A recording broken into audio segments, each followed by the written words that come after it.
하나님 말씀은 로마서 12장 1절에서 8절까지입니다. 로마서 12장 1절에서 8절까지 말씀 번갈아 가며 읽습니다. 제가 먼저 읽겠습니다. 그러므로 형제들아, 내가 하나님의 모든 자비하심으로 너희를 권하노니 너희 몸을 하나님이 기뻐하시는 거룩한 산 제물로 드리라. 이는 너희가 드릴 영적 예배니라.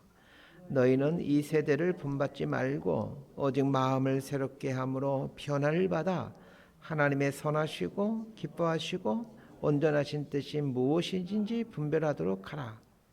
내게 주신 은혜로 말미암아 너희 각 사람에게 말하노니 마땅히 생각할 그 이상의 생각을 품지 말고 오직 하나님께서 각 사람에게 나누어 주신 믿음의 분량대로 지혜롭게 생각하라. 우리가 한 몸에 많은 지체를 가졌으나 모든 지체가 같은 기능을 가진 것이 아니니 이와 같이 우리 많은 사람이 그리스도 안에서 한 몸이 되어 서로 지체가 되었느니라. 우리에게 주신 은혜대로 받은 은사가 각각 다르니 혹 예언이면 믿음의 분수대로 8절까지 함께 읽습니다. 혹 섬기는 일이면 섬기는 일로, 혹 가르치는 자면 가르치는 일로, 혹 위로하는 자면 위로하는 일로, 구제하는 자는 성실함으로, 다스리는 자는 부지런함으로, 긍휼을 베푸는 자는 즐거움으로 할 것이니라. 아멘. 로마서의 핵심은 믿음으로 구원받는다입니다.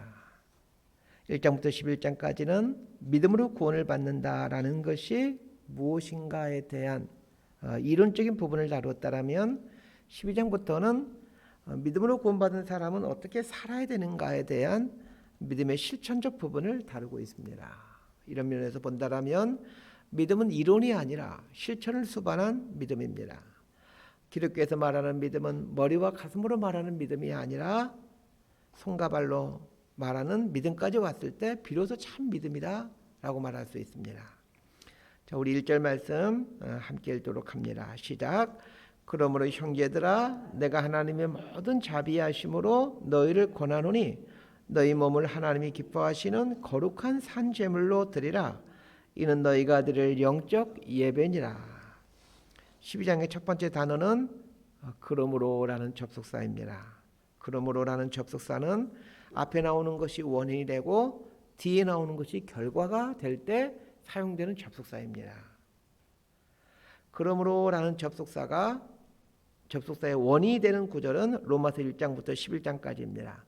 우리 1장부터 11장까지를 한마디로 하면 무엇이었습니까? 믿음으로 구원을 받는다입니다. 그러니까 12장 1절을 풀이하자면 이렇게 풀이할 수 있겠죠.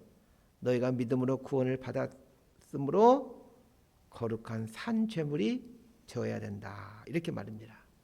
정말로 우리가 믿음으로 구원을 받았다면 반드시 우리 삶은 거룩한 산 제물이 되는 삶을 살아야 됩니다. 우리말 성경에는 너희를 권하노니 이렇게 번역되어 있습니다. 권하노니라는 말은 통상 우리가 부탁한다 이런 의미로 사용되는 단어이지요. 그런데 이 권하노니라고 번역되는 헬라어 단어는 파라칼레오인데 이 파라칼레오라는 말은 이 파라라는 말과 칼레오라는 말의 합성어입니다. 파라라는 말은 곁에서, 옆에서, 칼레오는 부르다, 크게 소리 지르다 이런 뜻입니다. 그래서 파라칼레오라는 말은 옆에서 크게 소리 지른다라는 뜻입니다. 바울은 지금 고린도에서 수천 킬로 떨어져 있는 로마 성도들에게 편지를 쓰고 있습니다. 멀리 떨어져 있지만 옆에서 크게 소리 지름으로 부탁하고 있다는 얘기입니다. 그만큼 이 말씀이 중요하다는 얘기죠. 아까 1절 말씀 읽었지만 1절 말씀 참 중요한 구절이기에 다시 한번 읽도록 합니다. 시작. 그러므로 형제들아, 내가 하나님의 모든 자비하심으로 너희를 권하노니 너희 몸을 하나님이 기뻐하시는 거룩한 산 제물로 드리라. 이는 너희가 드릴 영적 예배니라. 그리스도인이 된 이후 표관하게 달라지는 것이 하나가 있는데 예배를 드려 다닌다는 것입니다. 예배를 드리지 않는 그리스도인은 없습니다.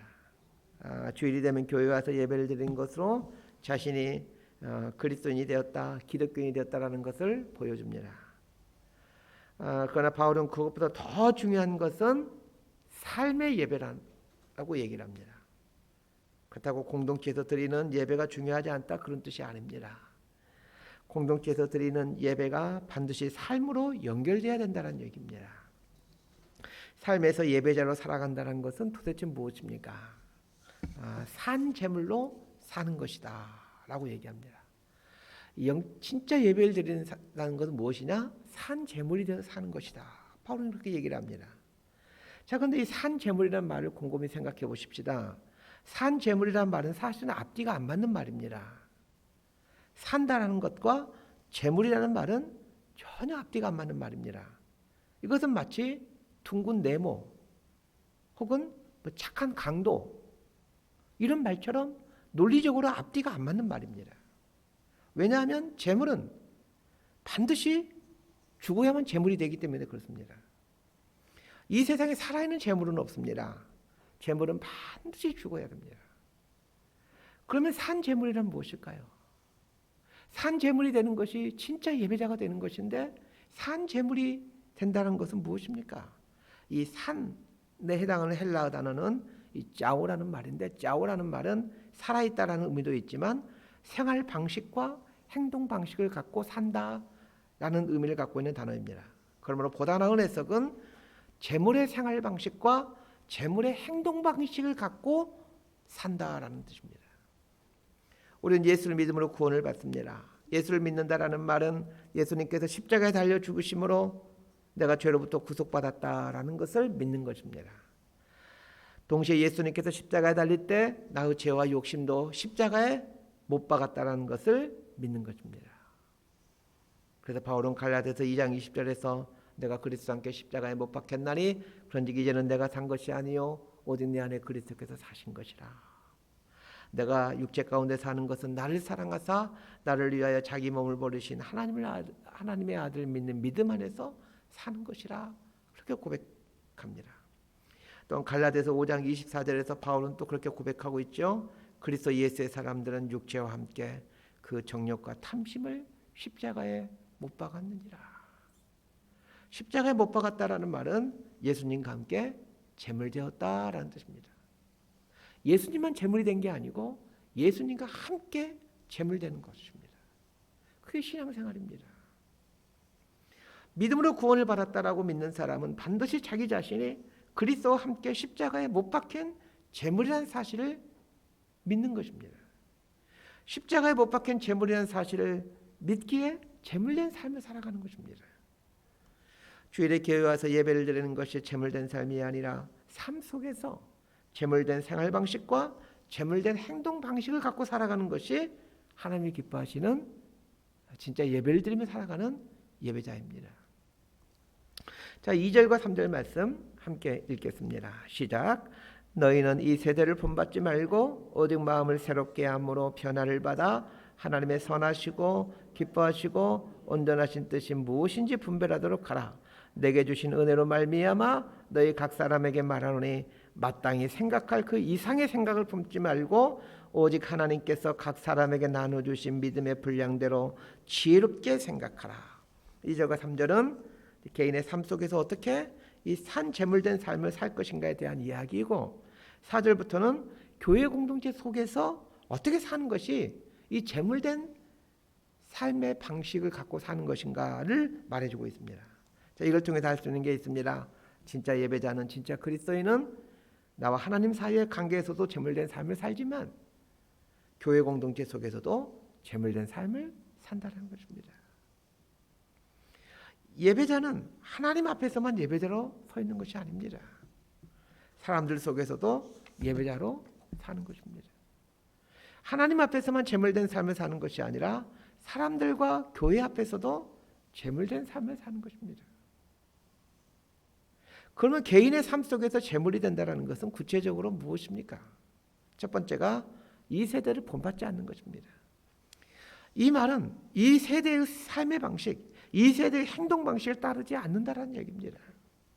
이 세대의 삶의 방식, 이 세대의 행동 방식에 제물이 된다라는 말은 이 세대의 삶의 방식에 대해서 이 세상의 가치관, 이 세상의 세계관에서 죽으라는 얘기입니다.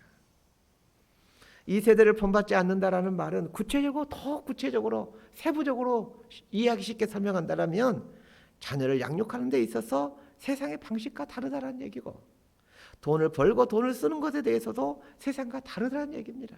돈을 안 버는 게 아닙니다. 돈을 버는데 세상 방식과 다르게 버는 거고, 돈을 안 쓰는 게 아닙니다. 돈을 쓰는데 세상 방식과 다르게 쓰는 것입니다. 왜 우리의 삶 속에서 하나님의 생명이 흘러넘치지 않습니까? 이 세대의 삶의 방식, 이 세대의 행동 방식에 대해서 죽지 않았기 때문입니다. 주일에 교회 오는 것, 그리고 밥 먹을 때 기도하는 것 외에는 세상 사람과 다를 게 없습니다. 예배자라는 말은 통로라는 말입니다. 재물 또한 통로라는 말입니다. 우리가 이 세대의 삶의 방식에 대해서 죽는 순간 하늘의 능력과 하늘의 생명이 나를 통해 나를 통로 삼아서 세상으로 흐르게 됩니다. 종교 의식에서 재물은 인간과 신을 연결하는 매개체가 됩니다. 그리스도인이 산재물이 된다라는 말은 하나님과 세상을 연결해주는 통로가 된다는 얘기입니다. 하나님의 통로가 되어 하나님과 하나님의 것들을 세상에 흘러오게 하는 것, 이것이 재물된 삶입니다. 세상 방식에 대해서 죽는 순간 내 마음이 새롭게 변화가 됩니다. 사실 내 마음속에는 세상 방식이 가득 차 있었습니다. 왜 우리가 세상 방식으로 살아갑니까? 우리 마음속에 세상 방식이 가득 차 있기 때문에 그렇습니다. 그러나 지금껏 살았던 세상 방식을 십자가의 못을 박는 순간 내 마음은 빈 마음이 되어갑니다. 헛된 욕심과 헛된 야망이 사라집니다. 세상 방식이란 죄와 욕심입니다. 욕심이 잉태한 듯 죄를 낳고 죄가 장성한 즉 사망을 낳느니라. 세상 방식의 기초는 욕심입니다. 이 욕심이 죄를 낳게 됩니다. 이사과침 목사님이 작사하신 주 달려 죽으신 십자가라는 아주 아름다운 찬송이 있죠. 그 찬송가의 1절은 이렇습니다. 주 달려 죽은 십자가 우리가 생각할 때에 세상에 속한 욕심을 헛된 줄 알고 버리네.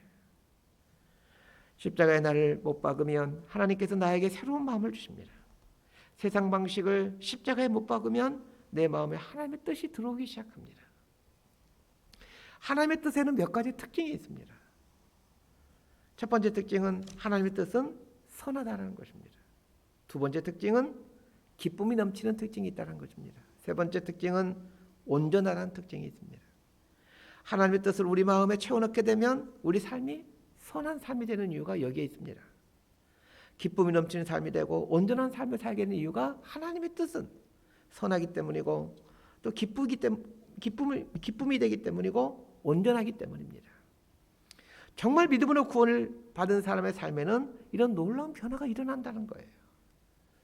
세상 방식에 대해서 못을 박는 게 어려워서 그렇지 한번 받고 나면 놀라운 일이 우리 삶 안에서 일어나기 시작합니다. 그러나 많은 그리스도인들이 이걸 두려워하죠. 세상 방식에 대해서 죽는 것을 두려워합니다.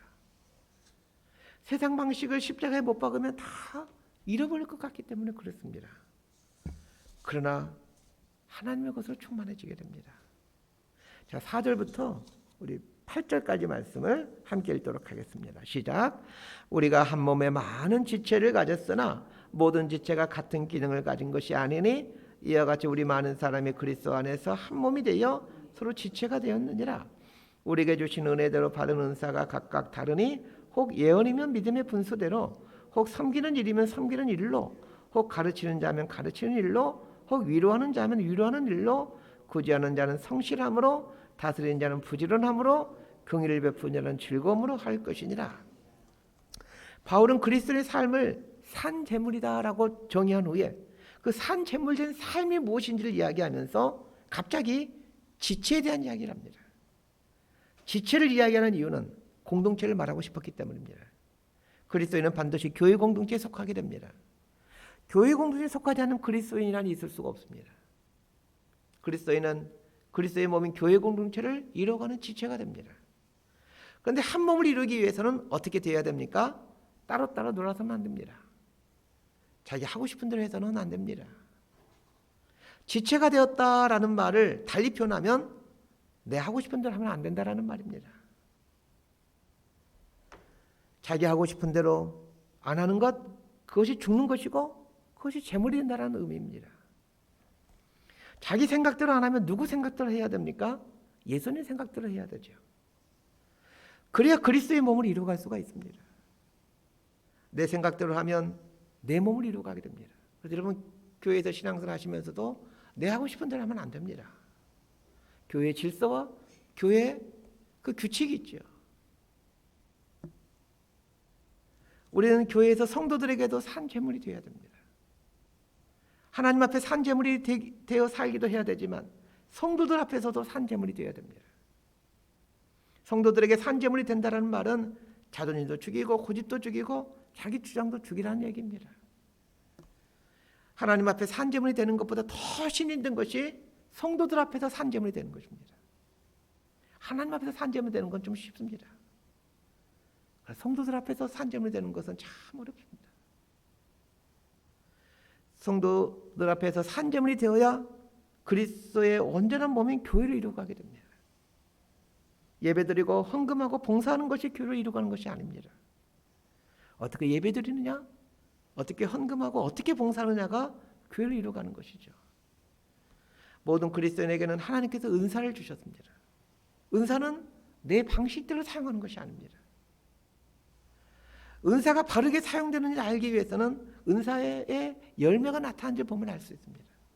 그 사람의 은사의 열매가 나타나고 있느냐? 그럼 은사를 바르게 사용하고 있는 것이죠. 그러나 대부분의 사람들은 은사를 바르게 사용하지 않습니다. 교회 공동체 속에서 산 제물의 삶을 산다는 것에 몇 가지 원칙이 있습니다. 첫 번째 원칙, 반드시 은사대로 섬겨야 된다는 것입니다. 은사대로 섬기는 것이 산 제물이 되는 첫 번째 단계입니다. 다른 사람이 하는 일이 보기 좋다고 그거 하겠다라고 나서면 안 됩니다. 다 자기 은사대로 하면 되는 거예요. 목사가 앞에서 설교하니까 설교하는 게 보기 좋다고 자기도 설교하겠다고 하면 안 됩니다. 설교하고 싶으면 목사가 되면 되죠. 두 번째 원칙은 성실함으로 하는 것입니다.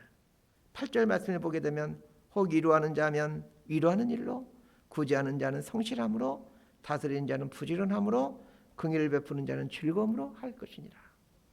성실함과 부지런함으로 그 자기가 맡겨진 일을 하는 것입니다. 이것이 공동체 속에서 산 제물로 살아가는 삶의 모습입니다. 세 번째 원칙은 즐거움으로 하는 것입니다. 종종 성도님들은 목사님 저에게 말합니다. 목사님 힘드시죠? 그럼 그렇게 힘들까요? 안 힘들까요? 힘듭니다. 그리고 힘들기 때문에 즐겁지 않은 것은 아닙니다. 쉽기 때문에 즐겁고 힘들기 때문에 안 즐거운 게 아니에요. 힘들지만 즐거울 때가 많습니다. 왜 즐거울까요? 이게 의미가 있는 일이기 때문입니다. 반면에 목회하면서 그 즐겁지 않을 때가 있습니다. 이걸 내가 계속 해야 되나 말아야 되나 회의가 들고 막 마음이 아플 때가 옵니다. 의미 없는 일로 소진할 때입니다. 그 성도들과 아무런 의미 없는 일로 막 갈등하고 그때 목회가 하나도 즐겁지 않습니다. 반면에 목회하면서 그 즐거울 때가 많이 있습니다. 고생하느냐 고생하지 않냐는 중요하지가 않습니다. 의미가 있는 일을 하고 있느냐 의미가 없느냐가 중요합니다. 의미가 있으면 아무리 힘들어도 즐겁습니다. 근데 별로 힘들지 않아도 이게 의미 없는 일에 내가 소진하고 있을 때는 자꾸 인생에서 회의가 느낍니다. 말씀 정리합니다. 오늘 말씀을 통해서 첫 번째로 기억해야 될 것은 믿음은 이론이 아니라 실천이라는 것입니다. 믿음은 머리와 가슴에서 그치는 것이 아니라 손과 발로 나타나는 것입니다. 두 번째 기억해야 될 것은 믿음으로 산다라는 말은 산 제물이 되어서 산다는 말입니다. 산 제물로 산다라는 말은 세상 방식에 대해서 죽는 삶을 사는 것입니다. 세상 방식에 대해서 죽게 되면 하나님의 뜻이 내 안에 들어옵니다. 그래서 하나님의 뜻이 이해가 되어집니다. 산 제물로 산다는 말은 하나님 앞에서 제물로 산다는 말도 있지만 공동체 속에서 제물로 산다는 것까지를 포함합니다. 하나님 앞에서 제물된 삶을 살아야 되지만 사람들 앞에서도 제물된 삶을 살아야 된다는 얘기입니다. 사람 앞에서 공동체 속에서 제물된 삶을 산다는 것은 은사를 사용하며 사는 삶을 말합니다. 은사를 적극적으로 사용해서 그리스도의 몸을 이루어가는 것이 제물된 삶입니다. 부지런함과 성실함으로 맡겨진 은사를 겸손하게 또 열정적으로 사용해가는 것이 제물된 삶입니다. 이렇게 살아가는, 이렇게 신앙생활 해가는 사람이 영적 예배를 드리며 살아가는 그리스도인입니다. 이렇게 신앙생활 해가는 저희 여러분 모두가 될 수 있게 되기를 진심으로 소망하고 축복합니다.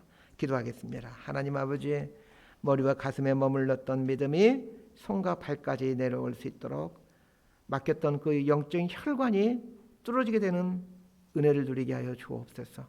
하나님 앞에서 그리고 사람 앞에서 산제물로 살아간다는 것이 무엇인지를 깨닫고 산제물 되어져서 영적 예배자가 되어 살아가는 참 그리스도인이 되게 하여 주옵소서. 예수님 이름으로 기도드리옵나이다. 아멘.